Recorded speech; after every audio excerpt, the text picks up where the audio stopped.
Hey y'all, Dennis here, Muddy Water Search and Recovery, and I hope everybody has a good new year. And those of you that may be affected by winter weather overnight, tonight, tomorrow, whenever, hope y'all stay safe. I know we're supposed to get some ice and some snow starting around 3 a.m. and snowing throughout the day. So everybody please stay safe with the weather.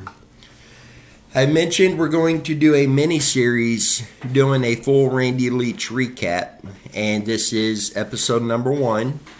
And just to explain this episode, this is going to cover information that we were given or we found early on into looking into this case. Now, I know some of this may have changed.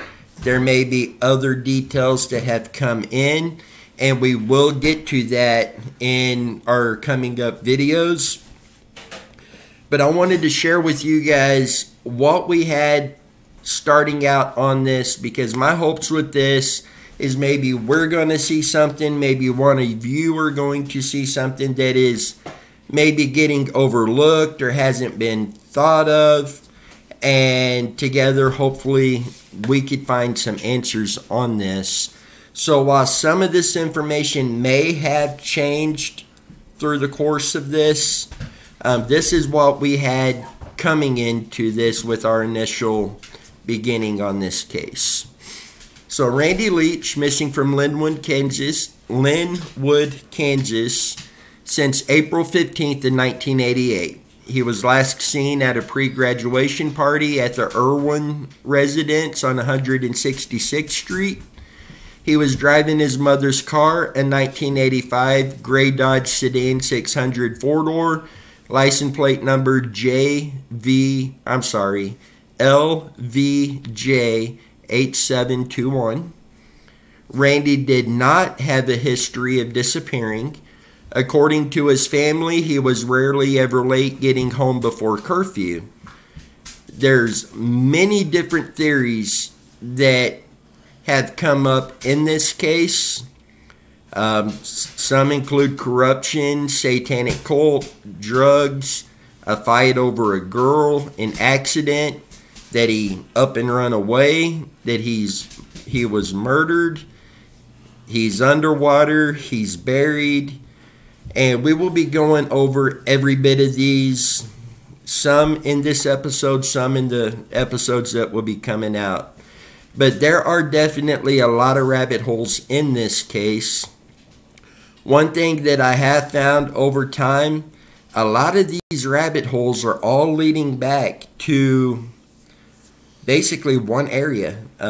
Same group of people, back to the same situations, etc. And we will be digging into that throughout this series. Randy was 17 years old, 6'3", 220 pounds. And I have a timeline that we come across very early on into this. Now, some of this may have changed over the course of this, but this is what we had originally to go on. At 6:45 p.m., April 15th, 1988, was the last time the family saw Randy Leach. He was in a good mood. His dad had just bought him a new John Deere lawn tractor the day before. His mother, Alberta, later told the Journal World on June 26th. Randy showered and got ready to go out. His father, Harold Leach, gave him $20 for wax for the new lawnmower. Alberta said that she and Harold did not think that Randy had planned to attend the party. At 7 p.m., Randy stops by his cousin's house, and then it is believed that he had driven around Linwood, Kansas. At 8:30 p.m., Randy and a friend drive to DeSoto, Kansas to a body shop which is restoring a red 1966 Mustang, his soon-to-be graduation present. And we later found this friend was Steve Doherty. At 9:30 p.m., Randy stops by a convenience store to buy 2 candy bars, 2 bottles of pop, and $3 worth of gas. At 10 p.m., Randy is seen at the bonfire party at the Irwin property. Estimates of the size of the party range from 45 people to 150 people. Annie Irwin, the mother of the high school senior hosting the party, reports Randy had trouble walking, but he did not seem drunk, nor did she ever see a drink in his hand. At 1:30 a.m. on April 16th, John Burns begins to take Randy home, but Randy doesn't have his keys. While Randy looks for his keys, John takes one of the last few people at the party home. At 2:05 a.m., Annie Irwin last sees Randy waiting to use the restroom. At approximately 2:30 a.m., John Burns arrives back to the party, and Randy and the Dodge Sedan 600 are both gone. At 6 a.m., Randy's mother, Alberta, awakens to find that Randy is missing. Somewhere between 6 and 6:30 a.m., his parents, Harold and Alberta, find themselves waiting barefoot in the driveway when Harold sees Steve Doherty. I'm sorry, I had trouble with that last name, but Harold sees Steve Doherty, an older acquaintance of Randy, drive by their home and pass behind on a county road. Harold said it seemed odd because it was early on a Saturday and Steve was only driving around 10 miles per hour. The posted speed limit is 55 miles per hour. But at the time, Harold said he was too upset about his missing son to consider the sighting of Steve to be significant.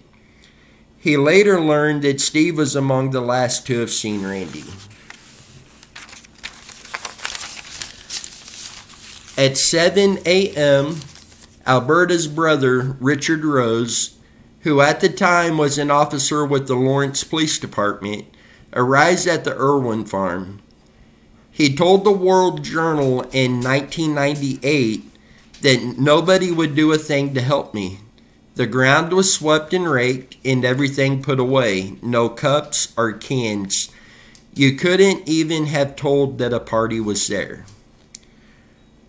On April 17th, Harold and Alberta Leach report Randy Leach missing as soon as the mandatory 24-hour waiting period had passed.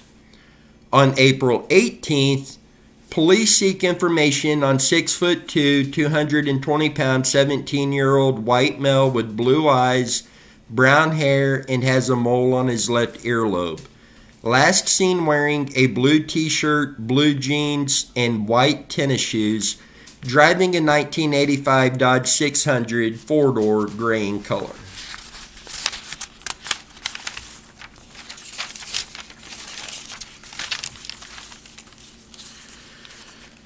The rumors and the theories on this is very numerous, as many of you know.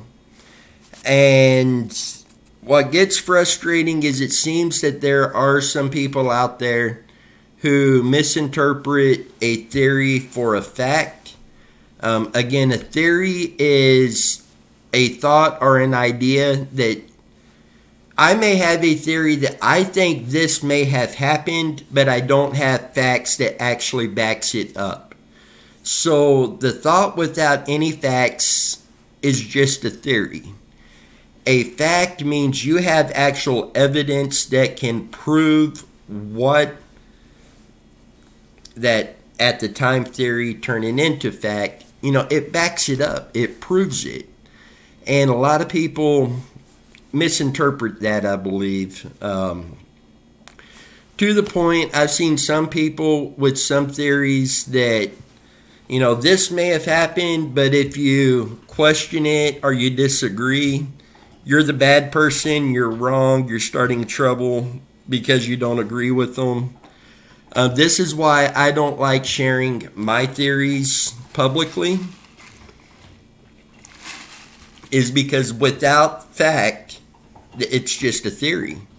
And granted, theories tie together and can eventually form facts, but you got to have evidence to back it up to be a fact.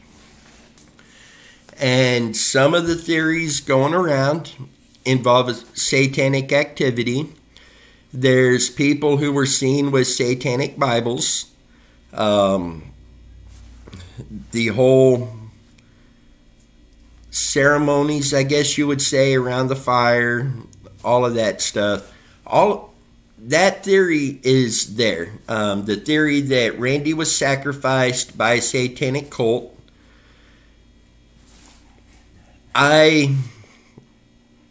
Unfortunately, if you follow into that theory and you follow to where it goes, this is one of those theories that leads you right back to what my theory is, what may have actually happened to Randy, and I will get into that theory here in a little while.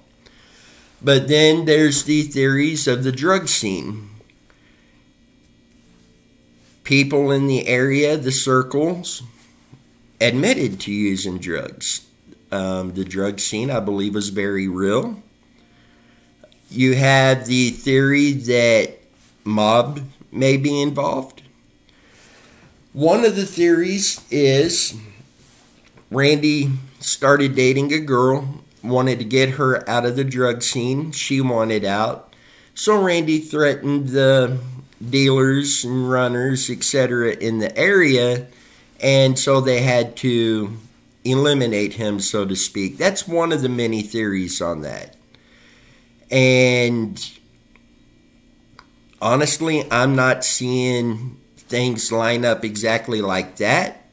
But again, if you follow the drug scene theories, again, it leads back to certain people, certain areas, certain activities, the same as a satanic activity does. The mob scene, I haven't seen anything that convinces me that that's a possibility at this point. But again, you know, it's been almost 34 years. Again, I don't feel you can rule much of anything out yet at this point. There's also a theory that Randy was murdered out of jealous rage over a female. This one, following into that theory, again, leads back to the same location, I guess, the same people, etc. It leads back to the same situation. There's theories that he had an accident. I know 10 years after Randy disappeared, a special agent from the KBI done a interview with a newspaper, I believe the Kansas City Star, and he stated he thinks that Randy left the party drunk, drove off the bridge into Stranger Creek, washed into the Kansas River, and could be in St. Louis by now. Honestly, the problem with that theory, they're in the middle of a 3-year drought. I was able to confirm with weather reports that it was dry. There was not enough water in the creek to hide a vehicle, let alone float one down to the Kansas River. Number 2, a car will float for 2 to 15 minutes depending on a lot of conditions. Speed, current, condition of the car, the windows up, etc. It's going to be pushing it for a car to get to the Kansas River based off of that. And knowing there was very little water, which is very little current, you know, I do not see where that would happen. They used a magnetometer going down Stranger Creek and did not hit anything with the magnetometer. As many of you know, Adventures with Purpose sonared Stranger Creek heavy from the bridge to the Kansas River. They did not pick up anything on sonar. That tells me there is not a vehicle in that stretch of water. So that is one theory I personally rule out because there's not a vehicle there. And there was not enough water there to float the vehicle. There's theories he's had accidents where he's gone off into different bodies of water. Yes, some of that is possible. And yes, we will be out there searching some of these locations, getting sonar on these. Granted, we get landowner permission to do so. So we can clear these areas or hopefully, fingers crossed, find something. There's a theory that he got in a fight. There was a lot of kids from Kansas City at this party and other areas, and tensions did start to run high from what I've heard. And so there is theories that he possibly got in a fight. In the fight, may have been killed accidentally. People panic and they covered it up. Again, this one, you can't rule it out, but I'm not seeing anything that points me in that direction. There's theories that Randy decided to leave the area, just go away. This one I have a lot of problems with this theory. Number one, everybody that has talked about Randy, that knew Randy, all said, and they mean this affectionately, that Randy was a townie. He loved the area. He had no plans on leaving the area. Number two, he's in his mother's car. 34 years, if he had left in that car and just took off, the vehicle would have been found. He likely would have been found.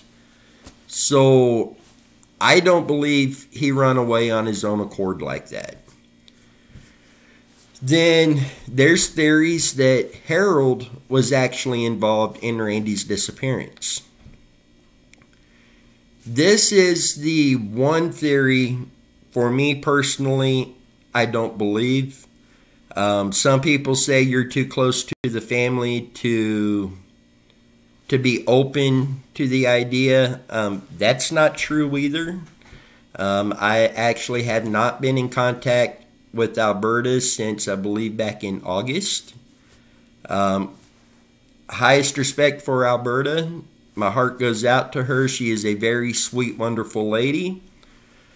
But Harold spent, from the time Randy disappeared till the time he passed away in January 28th, I believe it was, of this year, devoted his life to finding Randy.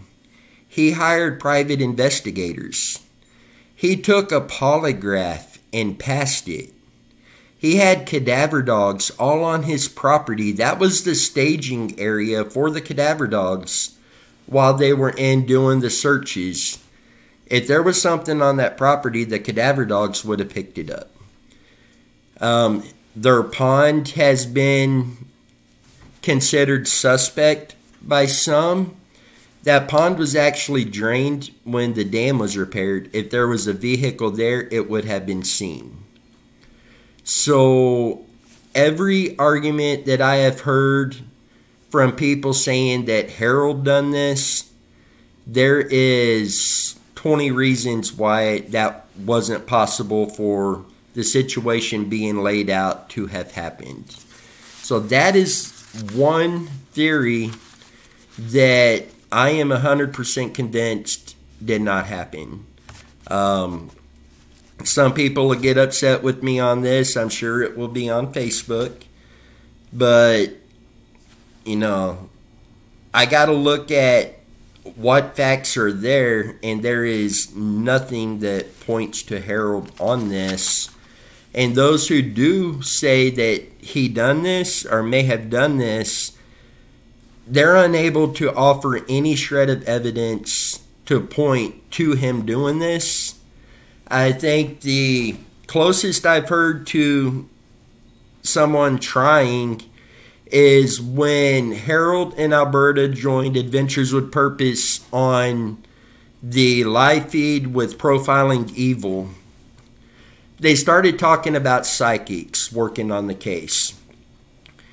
Harold made the comment, the psychics have come close, but so far they haven't found him. They're taking that comment and saying Harold knows where he is because he knew that the psychics were close but didn't find him. If you watch and listen when Harold speaks, that was not a far out comment that he made. He was simply saying, you know, he believes Randy's in the area still. Deceased, but he believes Randy is in the area. And he was so grateful for anybody who tried to help find Randy. You know, he's speaking from the heart. And with him saying they come close but didn't find him doesn't mean I know where he is and they didn't find him. It means they tried hard to locate him and they didn't quite get there. So I do not believe Harold was involved in his disappearance at all. I'm sorry if that upsets or offends anybody, but I'm here trying to find answers, and doing so means following the facts as I find them, and I have seen nothing to point that direction. And please, you know, comment your thoughts on this. Text me, email me. All my contact information is in the video description. I really want to hear your thoughts on these or any other theories that you have or that you've heard. Please get those to me. I would really appreciate that. Some more information. The Irwin house burned to the ground not long after Randy disappeared. The Irwin house is the house where the party was. It caught fire. It was put out. It caught fire again later that night and basically burned to the ground. The fire investigator said that it was arson, that you could see where an accelerant was poured down the hallway and into the furnace room. Now, I've seen theories that it burned down to hide evidence. I've seen theories that it was for insurance. At this point, I don't know why it burned down, but it is, to me, a red flag that it burned down so quick. Steve Doherty, one of the last people seen with Randy the night that he disappeared, showed police in March of 1989 a severed foot and a tennis shoe on the banks of the Kansas River. He said he found it while out strolling. Police searched the area for other remains, but they did not turn up anything. They later concluded that the foot did not belong to Randy. In fact, they found that it belonged to another young man who had fallen in around a dam, and they concluded the foot belonged to the other individual. Now, Steve Doherty passed away November 26th of 1996. He was found in the evening laying in his driveway without a coat or his signature hat. His glasses were broke. He had a large knot and a large gash on his head. His cause of death was said to be due to an aneurysm. Now, I've done a lot of research on an aneurysm, and an aneurysm is when a blood vessel bursts in your brain and the area around your brain fills up with blood. This does not cause the huge knot or the huge gash on the outside of the head. So that was a huge red flag to me that it was said to be due to an aneurysm when nothing there points to an aneurysm. And a human skull was found, and I don't remember the property it was actually found on. The family, Alberta and Harold, did go to that property while law enforcement was still there. And a detective come out and sounded like he was kind of hateful. What are you doing here? But at the end of the day, that human skull was later determined to belong to a female. So that was determined to not belong to Randy as well. And there were 3 burlap bags of body parts that were recovered from Cedar Creek, but there's no records of who those remains actually belong to. And I don't remember if we asked Alberta when we talked to her on if they were decisively concluded to not be Randy's, but I do not believe they were ever decisively concluded whether they did or did not belong to Randy. I know Cedar Creek, the area these were found, is actually one of the areas that we went out searching for Randy, and we will be back to that area.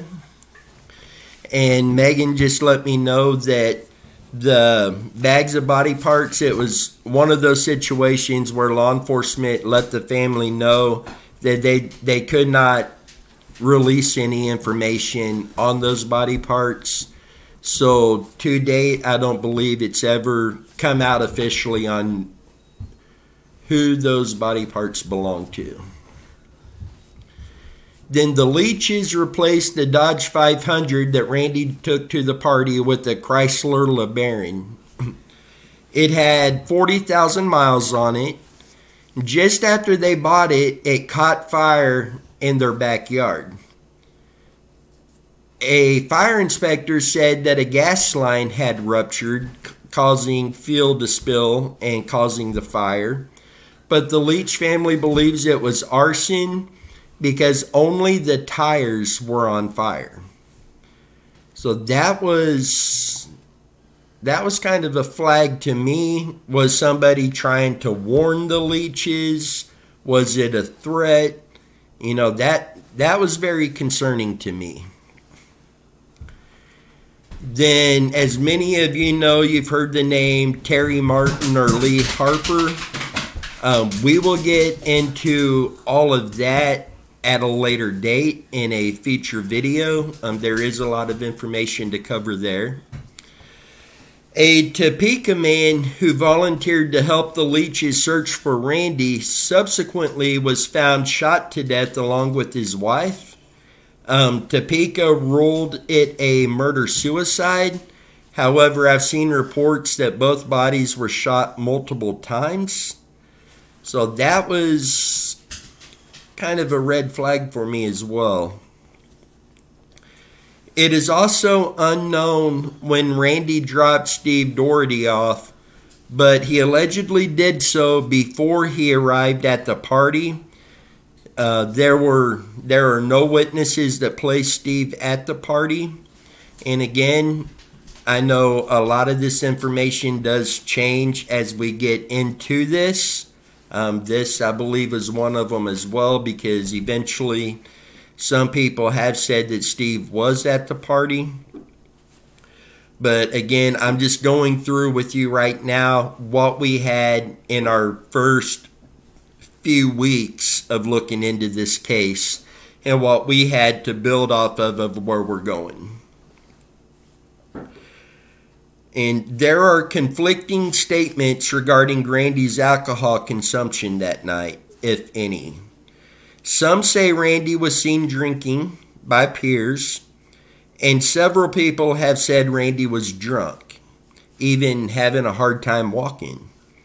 At one point, a friend tried to take his car keys, warning that he shouldn't drive. Now, at the same time, there are also several reports that Randy wasn't drinking, and there's also reports that he had one can of beer that he kind of sipped on through the night, kind of to give the image that he was drinking, but it was just from that one can of beer.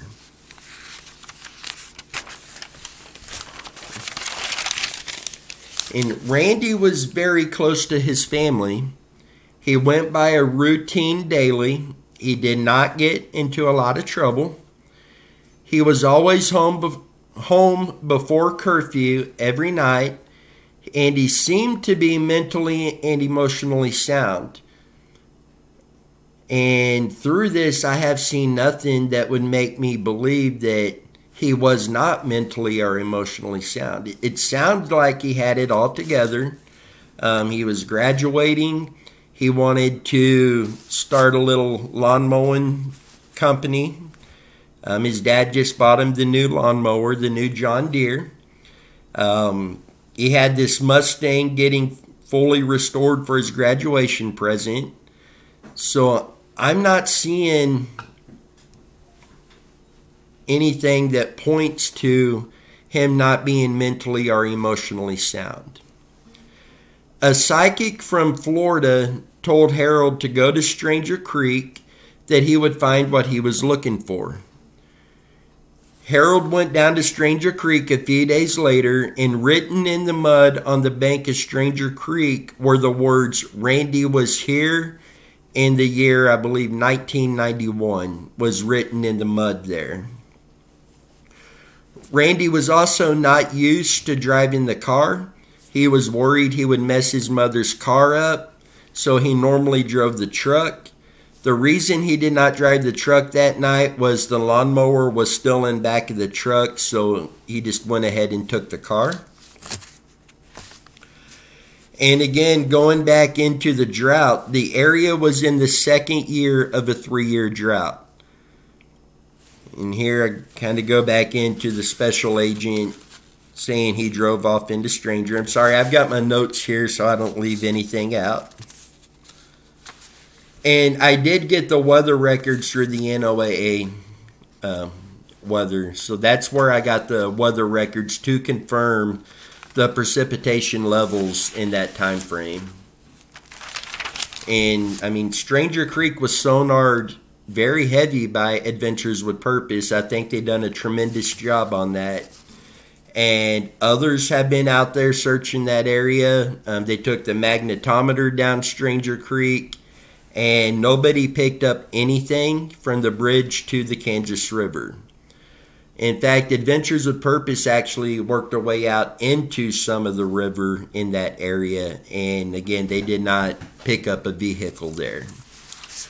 But I really want to hear your thoughts, your opinions, your concerns.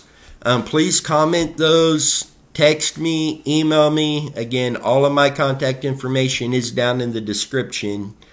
And again, I know some of this information has changed, but this is basically what we had to go on within the first 2 or 3 weeks that we started working on this case. And this is what we have built our investigation on. And there's quite a bit of this that changes, but this is what we had to start with. Megan is sitting right here just off screen. Is there anything you'd like to add on to this? Not that I can think of off the top of my head. And again, if you have any theories at all, please get those out to me. It doesn't matter how small it might seem, how big it might seem. Please get those to me, because that might be a missing piece to the puzzle to put it fully together.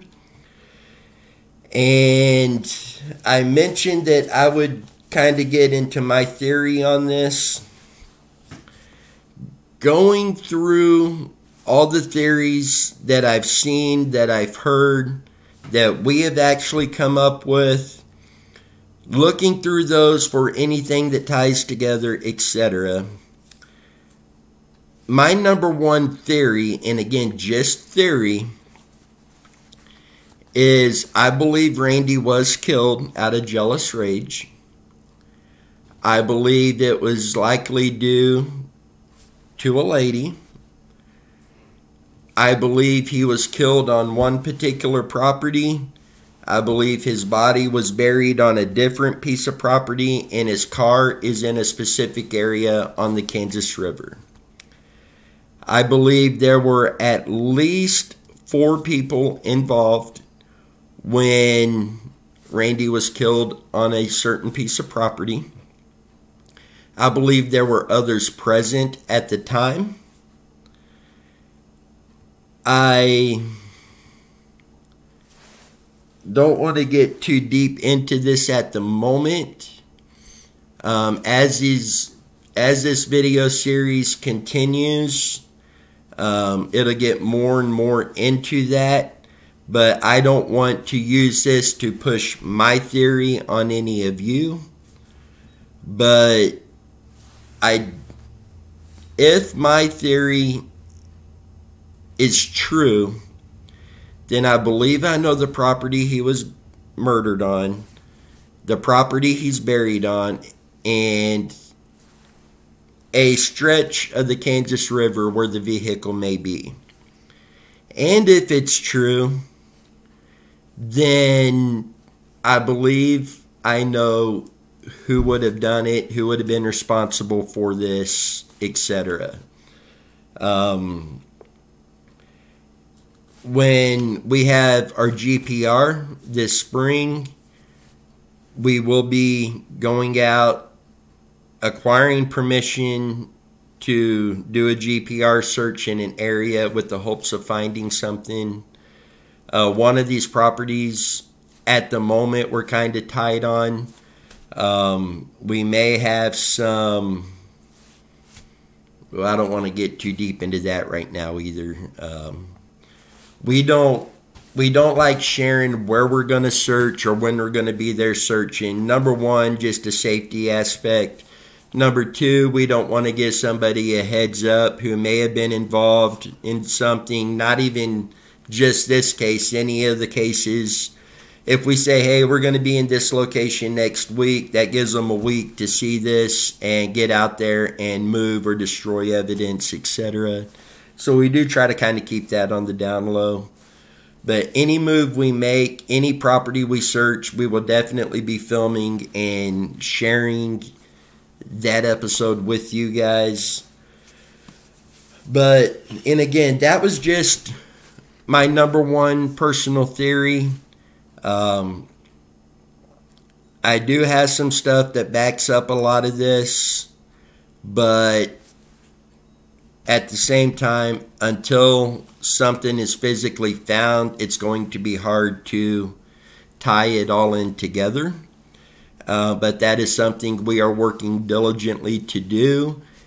I want to thank each of you that reach out to me on this case, share information, thoughts, theories, ideas, locations. We've had more locations come in the last few days that people would like to see searched. We do have that on our list, and we'll be trying to get permission to search those locations. And again, we will bring you along with that. But for that, this has been episode 1.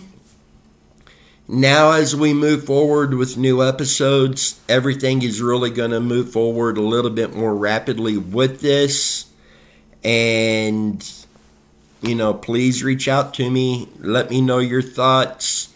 My contact information is down here in the description. If you have not subscribed to our channel, please do.